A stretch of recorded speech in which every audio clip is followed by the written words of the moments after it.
जय श्री गणेश।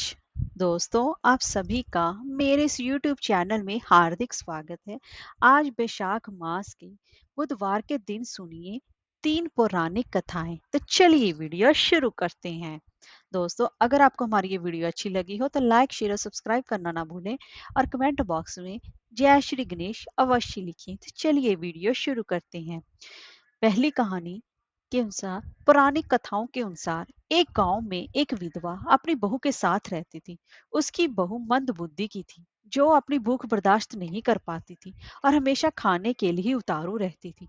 वह सबसे पहले उठकर खाना खाती थी, फिर घर के बाकी काम किया करती थी। एक दिन विधवा ने अपने घर में पूजा करवाने का सोचा, लेकिन वह थोड़ी परेशान थी, क्योंकि उसकी बहू अगली सुबह उठते ही खाने के लिए दौड़ेगी और पूजा के लिए बनाए गए पकवान को जूठा कर देगी। अपनी बहू को पूजा के लिए बनाए गए पकवान से दूर रखने के लिए विधवा ने एक तरीका निकाला।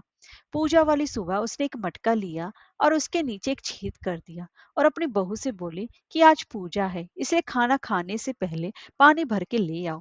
बहू भी चालाक निकली। उसने देख लिया था कि विधवा ने मटके के नीचे छेद कर दिया है, इसलिए वह अपनी साड़ी में आटा बांधकर पनघट पर चली गई। वहां उसने आटा निकाला और कुएं के पानी के मदद से बाटियां बनाने लग गई।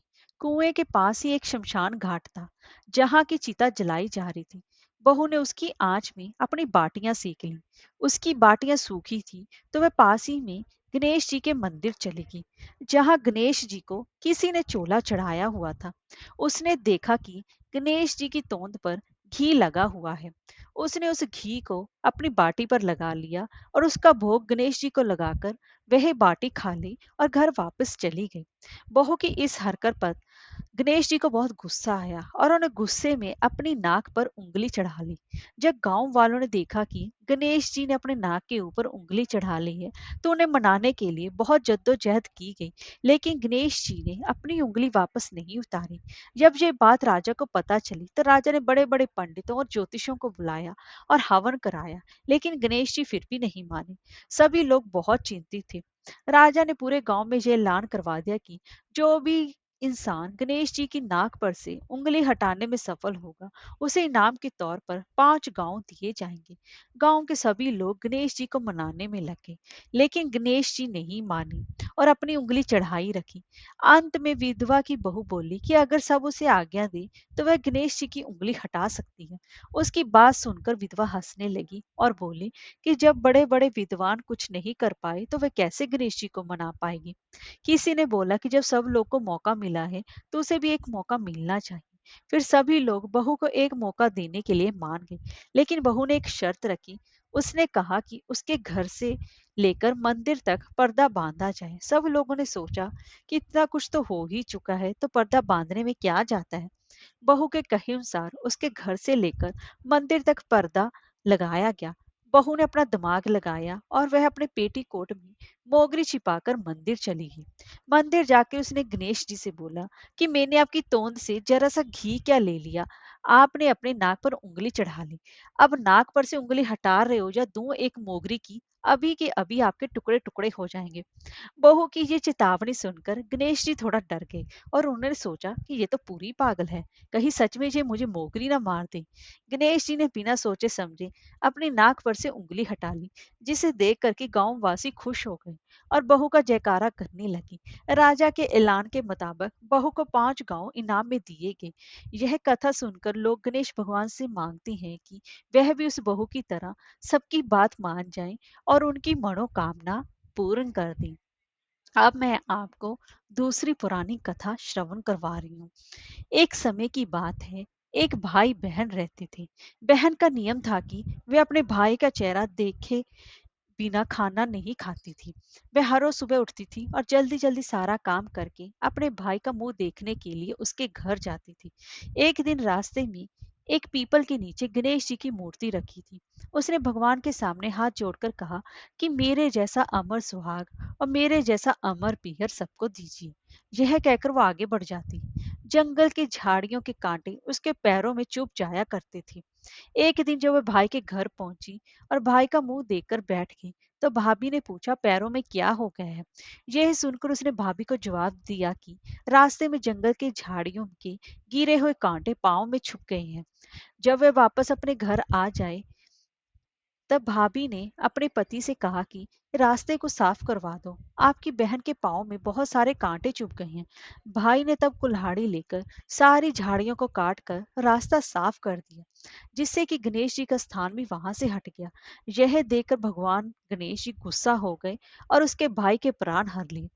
लोग अंतिम संस्कार लिए जब भाई को ले जा रहे थे, तब उसकी भाभी रोते हुए लोगों से कहीं कहने लगी कि थोड़ी देर रुक जाओ, उसकी बहन आने वाली है। वह अपने भाई का मुंह देखे बिना नहीं रह सकती, उसका ये नियम है। तब लोगों ने कहा, आज तो देख लेगी पर कल कैसे देखेगी? रोज दिन की तरह बहन अपने भाई का मुंह देखने के लिए जंगल में निकली। जब जंगल में उसने देखा कि सारा रास्ता साफ किया हुआ है, जब वह आगे बढ़ी तो उसने देखा कि सिद्धि विनायक जी को भी वहां से हटा दिया गया। तब उसने जाने से पहले गणेश जी को एक अच्छे स्थान पर रखकर उन्हें स्थान दिया और हाथ जोड़कर बोली कि हे भगवान, मेरे जैसा अमर सुहाग और मेरे जैसा अमर पीहर सबको देना। और फिर बोलकर आगे निकल गई। भगवान तब सोचने लगे, अगर इसकी नहीं सुनेंगी तो हमें कौन मानेगा, हमें कौन पूजेगा? तब सिद्धि विनायक ने उसे आवाज दी कि बेटी, इस खेजड़ी की 7 पत्तियां लेकर जा और उसे कच्चे दूध में घोलकर भाई के ऊपर छींटा मार देना, वह उठकर बैठ जाएगा। यह सुनकर जब बहन पीछे मुड़ी तो वहां पर कोई भी नहीं था। फिर वह ये सोचने लगी कि ठीक है, जैसा सुना वैसा कर लेती हूँ। फिर वह 7 खेजड़ी की पत्तियां लेकर अपने भाई के घर पहुंची। उसने देखा कि वहां पर कई लोग बैठे हुए हैं। भाभी बैठी रो रही है और भाई की लाश रखी है। तब उसने उस पत्तियों के बताए हुए नियम के तहत भाई के ऊपर इस्तेमाल किया। तब भाई उठकर बैठ गया। भाई बोला, बहन से बोला कि मुझे बहुत ही गहरी नींद आ गई थी। तब बहन बोली, ये नींद कभी किसी दुश्मन को भी ना आए। और उसने सारी बात अपने भाई को बता दी। तो हे गणेश जी महाराज, जैसे आपने उस बहन की सुनी, वैसे ही आप सबकी सुनना। कहानी कहने वाले और सुनने वाले की सभी की मनोकामनाओं को पूर्ण करना। अब मैं आपको तीसरी पौराणिक कथा श्रवण करवा रही हूँ।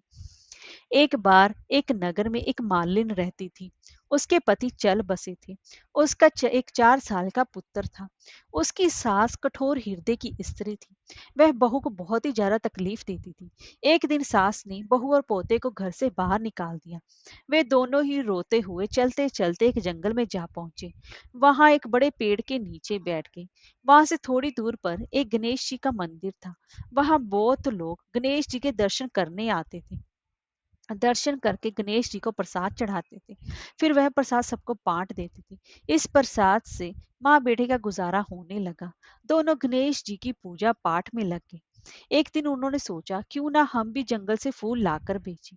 वे रोज जंगल से फूल लाकर उसकी माला बनाकर बेचने लगे। साथ में पूजा की सामग्री और प्रसाद भी बेचने लगे। इससे कि उनको आमदनी होने लगी। गणेश जी की कृपा से उनकी आमदनी बढ़ने लगी। जल्द ही उन्होंने एक मकान और एक दुकान बना ली। एक राजा की लड़की मंदिर में रोज पूजा करने आती थी। मालिन के बेटे को देखकर राजकुमारी उस पर मोहित हो गई और उससे विवाह करने की सोचने लगी। उसने अपनी भाभी से अपनी मन की बात कही। भाभी अनुभवी थी। उसने कहा, ये तो मालिन का बेटा है और तुम एक राजा की बेटी हो। यदि तुमने उसे विवाह किया तो तुम्हारी बहुत बेइज्जती होगी। पर राजकुमारी अपनी बात पर अड़ी रही। उसने कहा, मैंने तो प्रतिज्ञा कर ली है कि मैं उसी से विवाह करूंगी। भाभी ने घर जाकर सारी बात राजा को बता दी। राजा ने मना नहीं किया और विवाह के लिए तैयार हो गए। उन्होंने बड़े धूमधाम से बेटी का विवाह मालिन के बेटे के साथ कर दिया। मालिन ने सबसे पहले बेटे बहू को गणेश जी के मंदिर में ले जाकर पूजा पाठ करवाया और गणेश जी का आशीर्वाद दिलाया।